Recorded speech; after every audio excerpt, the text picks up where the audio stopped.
Bonjour à tous, nous sommes jeudi, voici la quotidienne du 17 septembre. Pour commencer, je vous propose un petit plongeon dans le lac avec les communes de My et Tannay, l'occasion de découvrir le projet d'aménagement des rives du lac pour ces deux communes. Ensuite, en sport, on reçoit le Nyon Basket féminin et sa présidente Brigitte Pérez avant le début du championnat qui commence le week-end du 10 et 11 octobre. Ensuite, du sport, on passe à la culture, bien sûr, et ce sera à musique avec le musicien Tim V qui rencontre l'orchestre symphonique Nexus pour deux concerts les 24 et 25 septembre à Lausanne et Genève.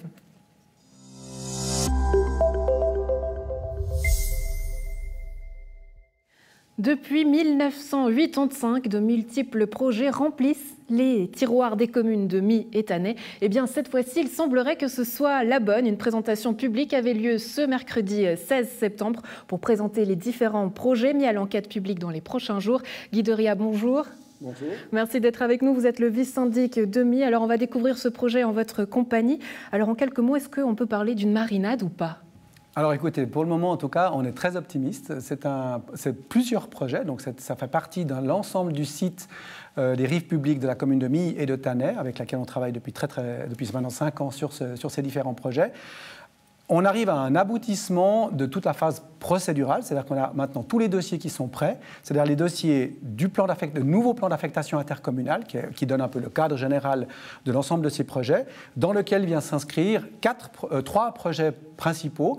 L'agrandissement, la création du port du Tory, avec un nouveau port qui est nettement plus grand que celui qui est actuel. Je vous propose justement de plonger dans ce lac avec quelques images, parce qu'on a des images justement ici, de la maquette, donc plongeons, voilà, le port. Voilà, ça c'est l'ensemble du site qui est concerné par l'ensemble de ces projets. Et en fait, ça comprend effectivement sur votre gauche la plage de My, qu'on ne va pas trop bouger, parce qu'elle est très confortable, très agréable. On va essayer d'en faire une gestion un peu plus, disons, pertinente, en plantant des arbres avec un peu d'ombrage. On a la partie centrale qui est en chantier actuellement, c'est l'ancien chantier Sartorio, chantier naval Sartorio, qui a été repris par une société de jeunes de la région qui s'appelle Nautic Concept et qui est en complète réhabilitation actuellement. Et puis vous avez la partie qui est un petit peu plus à droite, qui est la renaturation du Tory, la renaturation donc, du dernier tronçon qui n'est pas naturel du ruisseau du Tory, qui était une volonté des municipalités de My et de Tannay depuis longtemps, de renaturer ce dernier tronçon.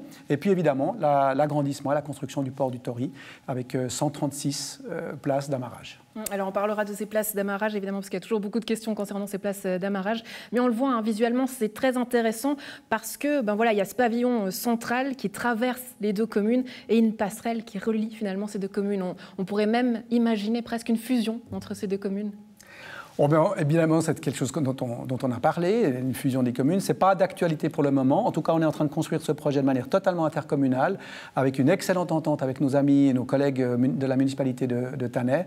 Et on s'en réjouit parce que vraiment, on a complètement effacé sur ce site la frontière intercommunale et on a travaillé de manière cohérente, entière, sur l'ensemble du site pour l'ensemble de ces projets.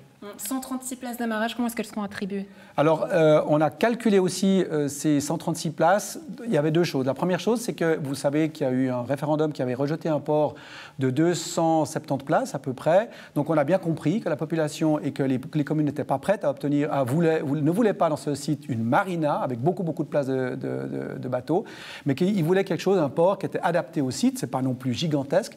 Donc, on a bien été obligé de réduire l'accueil du nombre de bateaux. Actuellement, dans le port de Tannay, il y a 55 places, il y a 30 places de bouées au large, donc ça veut à peu près 80 places de bateaux qui sont déjà sur place, et on va accueillir une 45 places de bateaux en plus, donc ce n'est pas énorme, mais on a évidemment très rapidement travaillé sur des critères d'intégration pour l'attribution de ces bouées, des critères qui sont objectifs et qui sont partagés entre les deux communes. Alors, autre point important, c'est évidemment le financement qui est là, attribué à part égale entre les communes de My et Tannay. Exactement. Même si sur l'ensemble du site, la partie du futur port du Tory est nettement plus sur la partie Tannay, on s'est tout de suite mis d'accord entre les deux communes que le financement, le préfinancement du port et de tous les objets qui vont être construits sur ce site sera financé à part égale entre les communes de My et de Tannay. Ceci nous a aussi permis de faire une entente, une association qui s'appelle l'entente intercommunale pour pour le port du Tori. Et cette entente, qui est donc entre les deux communes, va gérer le port par la suite. Et évidemment, c'est les boucles, c'est l'allocation des boucles dans le port qui va rembourser progressivement les communes à part égale. Alors on sait que ça a toujours resté un sujet sensible. Vous avez cité tout à l'heure le référendum. Maintenant, cette séance publique qui avait eu lieu, la première partie mercredi 16 septembre, une deuxième le 29, vu que vous ne pouvez pas accueillir tout le monde. Qu'est-ce qui s'est passé durant cette séance? Comment est-ce que cette présentation a été reçue? Alors, ça a été un peu le marathon pour nous de présenter tous ces projets, parce que ça fait quand même un paquet de projets qui sont présentés en même temps, parce qu'on veut absolument une transparence la plus complète possible sur l'ensemble des projets que l'on présente, qui sont articulés autour du plan d'affectation intercommunale. Donc, on a présenté tous ces projets et puis ensuite, on a évidemment ouvert la discussion et les questions aux participants. Il y a eu pas mal de questions, des questions pertinentes, pas du tout polémiques, des questions qui nous ont interpellés sur certains thèmes. Et c'est des thèmes sur lesquels il faudra qu'on revienne, qu'on approfondisse certains éléments. On est tout à fait ouvert justement à cette discussion et on est très attentif à l'écoute de la population de Milly et de Thanet qui sont vraiment directement les plus intéressés par tous ces projets. Alors évidemment, un planning prévisionnel. Alors dans les grandes lignes, il se fera par étapes. On a des images où on voit toutes ces petites étapes qui aboutissent finalement à ce port construit. Quand est-ce qu'il sera là, pardon? Alors effectivement, on était peut-être un petit peu ambitieux dans notre timing, dans notre prévision. On pensait pouvoir planter la première pierre en février 2021.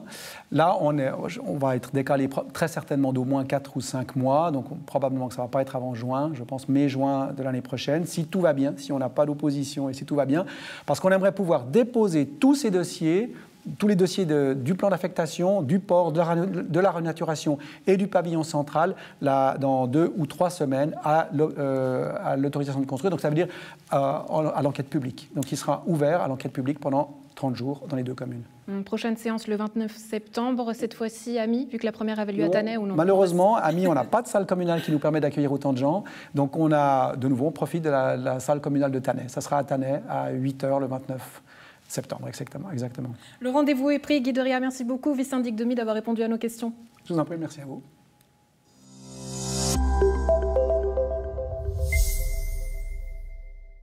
Plus que quelques semaines avant la reprise pour les joueuses du Nyon Basket féminin, les Nyonnaises commenceront leur championnat le week-end du 10 et 11 octobre à Winterthur. On en parle aujourd'hui avec la présidente du club, Brigitte Pérez. Bonjour. Bonjour. Merci d'être avec nous. Alors j'aimerais revenir un peu en arrière sur cette période de semi-confinement. Comment ça s'est passé pour vos joueuses? Bon, déjà, on a dû tout arrêter au mois de mars. C'était assez compliqué de finir une saison de manière très abrupte. Puis ensuite, on a mis en place toutes les dispositions qui ont été conseillées, prises par Swiss Basket pour pouvoir reprendre les entraînements. Donc là, on a repris maintenant depuis mi-août officiellement les entraînements avec des mesures de désinfection des ballons, des mains, prise de température pour les filles de Ligue nationale A, nettoyage du matériel. Ça complexifie l'organisation parce que voilà, c'est beaucoup plus lourd.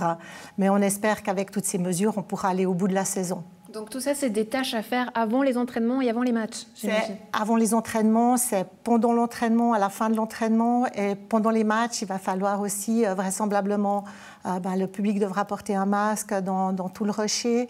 Les joueuses devront être suffisamment distancées, voire porter un masque quand elles sont sur le banc de touche et qu'elles ne jouent pas. Toutes les personnes à la table devront porter un masque, désinfecter les mains, le ballon à plusieurs reprises.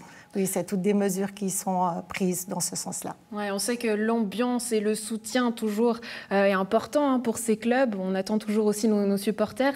Est-ce que vous craignez un peu du coup cette ambiance qui sera un peu bizarre? On pense que ça va être un petit peu bizarre. On espère que tout le monde aura pris l'habitude de porter un masque. Les gens vont venir encourager l'équipe parce qu'on a une jolie équipe cette année. Avec des ambitions de progression. Donc oui, mais ça va être un peu plus bizarre et je pense qu'il y aura peut-être un peu moins d'ambiance. Enfin, on verra. Une ambition de progression, mais vous avez le niveau cette année en LNA, parce que voilà, si on se rappelle les bons souvenirs, on a des images d'ailleurs, c'est ces matchs de finale. Donc en parlons un peu des nouveautés pendant qu'on voit ces images, puisque de nouvelles joueuses viennent aujourd'hui compléter l'équipe. Il faut aujourd'hui des joueuses professionnelles. Oui, tout à fait. On ne peut pas être compétitif sans joueuses professionnelles. L'année passée, pour notre première saison, on avait décidé d'être prudent, donc on avait engagé une seule joueuse professionnelle, mais on voit qu'on ne peut pas être des plus compétitifs avec une seule joueuse quand les autres équipes ont 2 voire 3 joueuses professionnelles. Donc cette année, le club a fait le pas et on a 2 joueuses professionnelles. Shannon Coffey, qu'on connaît déjà, 1,96 m dans la raquette, ça va être la plus grande joueuse dans le championnat suisse, qui a un jeu très collectif, qui s'intègre vraiment bien avec nos autres joueuses. Et puis, on aura Jordan Ozzie, et on espère qu'avec elle, elle va nous donner une petite touche un peu plus créatrice, tout en gardant le côté collectif que l'on affectionne. Comment ça se passe en cette période de Covid? J'imagine que c'est aussi un peu compliqué de faire venir ces joueuses de l'extérieur. C'était très compliqué. C'est compliqué pour obtenir une fois qu'elles ont le visa, c'est pour aller le chercher. Donc tout doit se faire par la poste. Donc avant, c'était plus facile de se rendre à l'ambassade. C'est plus difficile d'avoir des billets d'avion pour les faire venir. Et puis maintenant, elles sont arrivées, mais elles sont en confinement. Donc elles ont 10 jours de confinement où elles ne peuvent pas sortir. Et il faut gérer cet aspect-là. Début de saison, donc le week-end du 10 et 11 octobre. Et j'ai même envie de dire que les 2 premiers matchs, il faudra être d'attaque puisque c'est les 2 favorites du championnat. Exactement. Winterthur est une équipe qui s'est renforcée avec les meilleures joueuses suisses jeunes. Elles ont 19-20 ans. Et puis, elles ont 3 joueuses étrangères puisqu'elles vont faire la Coupe d'Europe. Et de même pour Elfique Fribourg qui va jouer aussi avec 3 joueuses professionnelles et qui se prépare pour la Coupe d'Europe. Donc oui, on a deux très gros morceaux, comme on dit, en début de championnat. On verra un petit peu où on se situe. Nous, on sera peut-être toujours en phase de préparation puisqu'on n'a encore pas pu s'entraîner avec les étrangères. Mais... Et j'imagine que le but, c'est offrir de nouveau de belles images comme ça et gagner la Coupe. Alors, ce serait le rêve. Je dois dire que là, c'était sur le championnat en finale fort en Ligue nationale B. C'est vrai qu'aller en finale de Coupe Suisse, je pense que c'est un aboutissement pour toute joueuse et pour un club. Donc oui, mais il y a encore du chemin à parcourir, mais on espère qu'on prend le bon chemin. Vous êtes un peu la maman, j'ai envie de dire, de toutes ces filles. Vous, qu'est-ce qui est important pour vous pour cette saison ? Pour moi, cette saison, l'important, c'est que, au niveau de l'équipe de Ligue nationale A, c'est qu'il y ait une bonne cohésion, c'est que chacune se trouve sur le terrain, que chacun puisse évoluer au meilleur niveau. On a gardé une ossature qui était déjà là la saison passée. On a une nouvelle joueuse suisse qui est du cadre de l'équipe suisse, Eva Ruga. On a aussi des jeunes qui progressent dans le club et qui viennent maintenant aux portes de la Ligue nationale A. Donc pour nous, ça c'est important, c'est de garder la cohésion, de faire progresser les jeunes et puis de présenter un basket attractif et collectif. Et ça, voilà, c'est notre coach qui a ce rôle-là. J'ai bon espoir que, comme la saison passée, on ait des belles choses et des belles réussites cette saison. Parfait, Brigitte Pérez, hop, je prends la balle et je marque le panier. C'est parfait, une bonne saison qui sera pour vous. Merci beaucoup d'avoir été avec nous. Merci.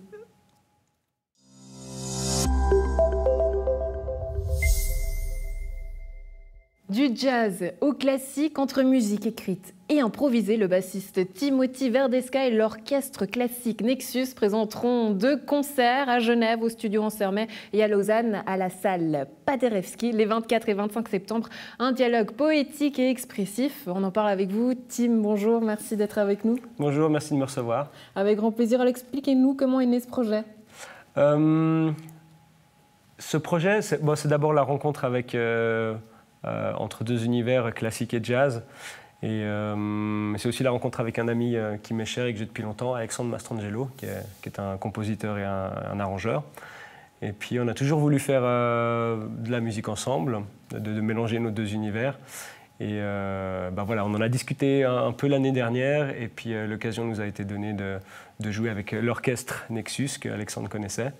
Et c'est comme ça que le projet est né. Puis la première a eu lieu à la Fête de la musique l'année passée, à la cour de l'histoire, du musée d'art et d'histoire naturelle. Voilà. C'est les images qu'on a, c'est ça? Exactement, les images elles sont tirées de là. Ouais, alors on va les voir.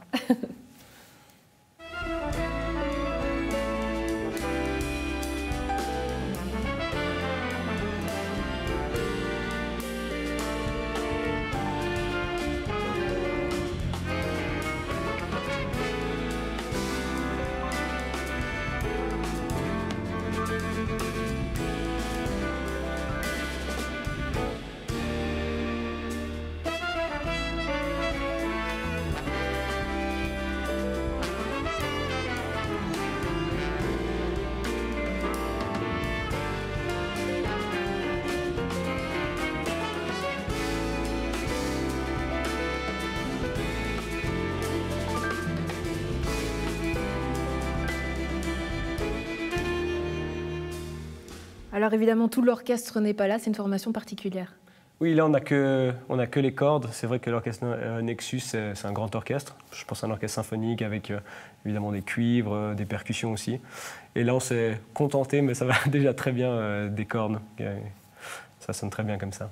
Alors on sait que dans l'univers classique, c'est toujours un univers qui est très codifié, parfois même restrictif. Et vous, finalement, avec le jazz, vous avez voulu chambouler tout ça, j'ai envie de dire. Est-ce que c'était facile de travailler, de changer un peu les codes classiques? Oui. Oui et non, c'est-à-dire en fait dans cette composition, enfin dans cette œuvre, il y a une partie de musique écrite, donc ça voilà, ça on peut pas vraiment le changer, et puis on joue ce qui est écrit, et puis il y a aussi une place à l'improvisation pour le quintet de jazz, pour pouvoir s'exprimer à travers des solos ou des choses comme ça. Et selon vous, qu'est-ce que le jazz il apporte à cet univers du classique ou vice-versa? Ouf, ça c'est un grand débat, mais justement. Je pense qu'il y a un respect mutuel des deux univers, des deux genres. Moi, j'aime pas parler de jazz et de classique, j'aime parler de musique improvisée, qu'on retrouve un peu plus dans le jazz, c'est vrai, et puis de musique écrite, qu'on retrouve plus dans la musique classique, quoi. Donc je pense qu'avant tout, c'est une rencontre, et puis je sais qu'on a beaucoup de plaisir à jouer ensemble. Une manière aussi de rassembler un peu tout le monde, j'imagine, malgré cette situation particulière. Comment ça se passe pour vous en tant qu'artiste aujourd'hui, indépendant, toute cette période? Comment ça se passe pour vous? J'aurais envie de dire très mal, parce qu'évidemment, on sait que les concerts sont... personnellement, j'ai perdu pas mal de concerts, mais je pense que ça pousse aussi à la créativité, ça pousse à entreprendre encore plus qu'avant. Pour essayer de créer des situations, créer des concerts en respectant tout un tas de directives. Et ça pousse à être créatif aussi. Voilà, il y a des choses à raconter, hein, ce n'est pas une période facile, donc je pense qu'il y a de quoi transmettre ça en musique. Et puis ça donne aussi naissance à des projets comme ça, à des gros orchestres, à des grosses formations qui ont peut-être une programmation qui est prévue longtemps à l'avance. Et puis c'est exactement ce qui s'est passé. Là, tout d'un coup, ils avaient une occasion, ils avaient déjà réservé les salles et ils m'ont dit, écoute, est-ce que tu veux te joindre à notre programmation, à ce qu'on avait prévu de faire, il y a un spot pour toi. C'était une belle expérience à la fête de la musique, viens, on rejoue ça ensemble. Puis là, j'aimerais remercier Guillaume Bernet, le chef d'orchestre, qui m'a rappelé, puis avec lequel on s'entend très bien. Alors on sait que en ce moment pour la culture c'est difficile, hein, les artistes rament, vous avez besoin plus que jamais de soutien. Est-ce que vous le ressentez ce soutien ou est-ce que justement c'est un peu difficile face à toutes les directives que vous recevez? De quel œil est-ce que comment vous le vivez ça? Ouais, le soutien, ce que je remarque, moi je suis plutôt un musicien de scène qui a l'habitude de voyager en fait, même de changer de continent, j'ai fait ça beaucoup ces dernières années. Et là, je vois plein de nouvelles initiatives, par exemple de petits collectifs, d'associations de voisins, d'amis, qui organisent peut-être des concerts à échelle familiale, on va dire, ou des choses. Donc ça, je trouve aussi que c'est un soutien. C'est-à-dire qu'il y a plein de nouvelles initiatives qui se créent dans des proportions beaucoup plus petites, mais qui permettent aussi aux musiciens de jouer, de s'exprimer, puis aux gens de profiter d'un bon moment. Donc c'est une forme de soutien, et puis je crois que c'est dans tous les domaines, il faut revenir au local, au bio, et puis donc c'est pareil pour la musique. Local et bio tout en douceur. Tim, merci beaucoup d'avoir été avec nous et à la maison. Donc ce concert Tim V, l'orchestre Nexus, à voir à Genève et Lausanne les 24 et 25 septembre.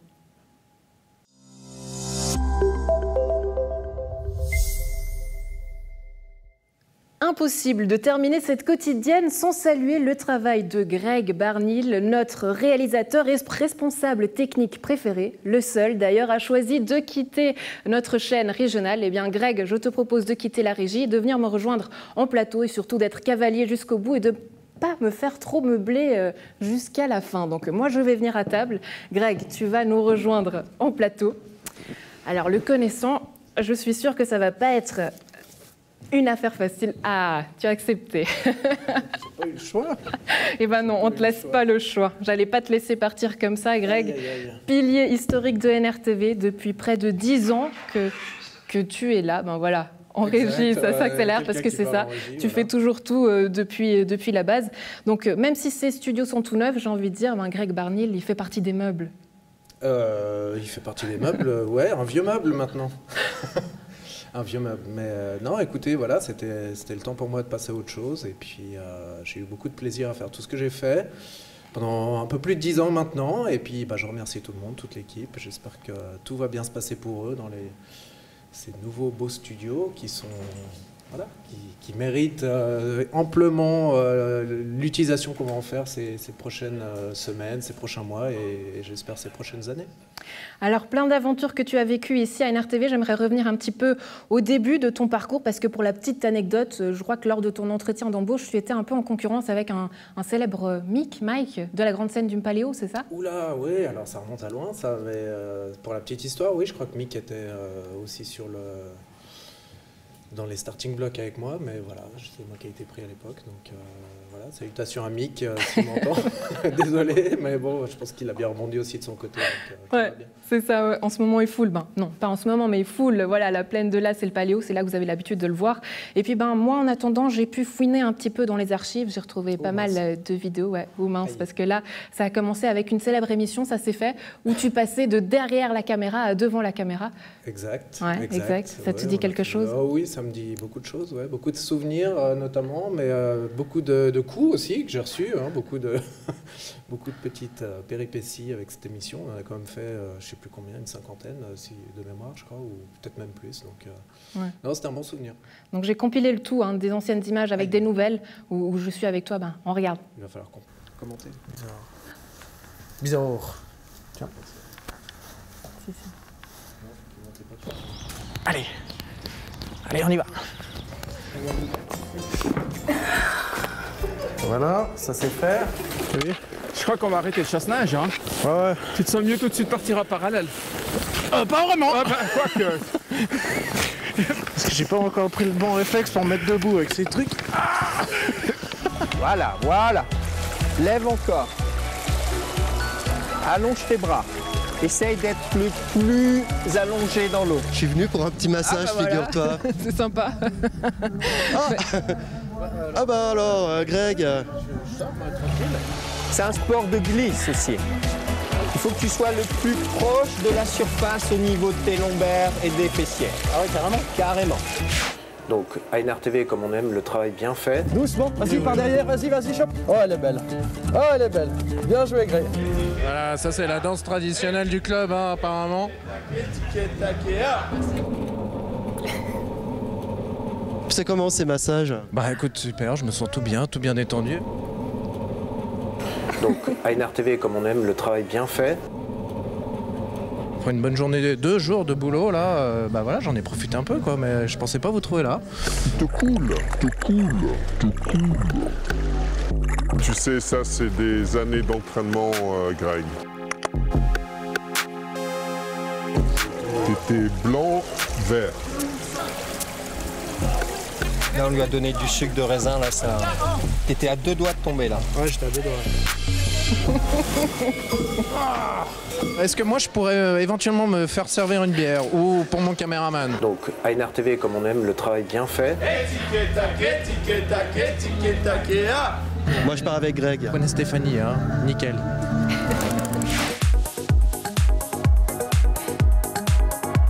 Sybille va te faire ça comme une chef, regarde. Allez, ça. on regarde comment elle fait alors. Je viens de me prendre un coup de queue dégueulasse. Ah bah voilà, et super. Bah alors santé, et merci pour l'accueil. Il y en a un qui est bien sale là. Donc ouais, faudra enlever cette tache. Voilà, alors le travail bien fait, j'ai envie de dire, c'est ce qui te caractérise, j'ai envie de dire, c'est monsieur 3B, bosseur, bienveillant, la bonne maman, toujours aux petits soins pour nous, exactement. Le beau papa, ouais, beau gosse aussi pour ces dames, allez, c'est pour moi, c'est gratuit. Merci. En revoyant ces images, moi j'imagine que c'est plein de beaux souvenirs pour toi. Oui, exactement. C'est plein de bons souvenirs. Voilà, j'ai quand même bien mis la main à la pâte, comme on dit, dans certaines émissions. C'était pas toujours facile. Et puis, voilà, un excellent souvenir de tout ça, en tout cas. Aujourd'hui, tu as pris le choix de devenir indépendant après une formation d'acupuncture. On sait que beaucoup de personnes ont choisi, ont vécu cette période de semi-confinement pour lancer leur carrière ou surtout redonner un nouveau sens à leur carrière. C'est ce qui s'est passé pour toi? Oui, alors c'est plus une démarche personnelle, mais ça fait un moment que voilà, je voulais me réorienter. C'était au fond de ma tête depuis des années et des années. Donc j'avais entrepris cette formation d'acupuncture qui n'a pas été si simple à faire parce que c'est long, c'est beaucoup d'engagement. Et puis à côté de ton travail. Toujours à côté de mon travail, ouais, effectivement, plus les enfants, la vie familiale et compagnie. Donc c'était pas si simple. Mais je suis arrivé jusqu'au bout et puis bah, voilà, il est l'heure de me lancer là-dedans. Et puis à la maison, vous aurez peut-être un bon prix. Les amis d'NRTV auront peut-être un prix au cabinet de Greg, ça reste à voir. Et puis pour que tu ne puisses pas t'échapper comme ça, je te laisse le mot de la fin. C'est toi qui vas conclure l'émission, peut-être avec un mot sur l'évolution, le regard que tu portes depuis le début de la chaîne jusqu'à aujourd'hui, même si tu en as cité quelques-uns avant. Le mot de la fin, bah écoutez, moi je souhaite en tout cas tout bon à toute l'équipe parce qu'on fait un travail assez fantastique, je crois. On est une petite équipe, donc on est 4 pour tout faire. Donc ça va de la réalisation des sujets, des montages, de la réalisation plateau, les prises de contact avec les gens. C'est pas mal de boulot à 4, on ne se rend pas forcément compte, mais voilà, donc moi je dis bravo à tout le monde, à toute l'équipe depuis, même avant que ce soit qu'on ait changé de direction. Et puis bon vent, en tout cas, bon vent à tous, courage à vous pour la suite, en espérant que voilà, vous fassiez bon usage de ce bel outil qu'on a maintenant. Ça a pris du temps, mais je crois qu'on le mérite tous. Bon vent à toi aussi, merci. Greg, et de la part de toute la rédaction, un grand merci. C'était un réel plaisir d'avoir été ta collègue. Merci, c'est gentil. À bientôt.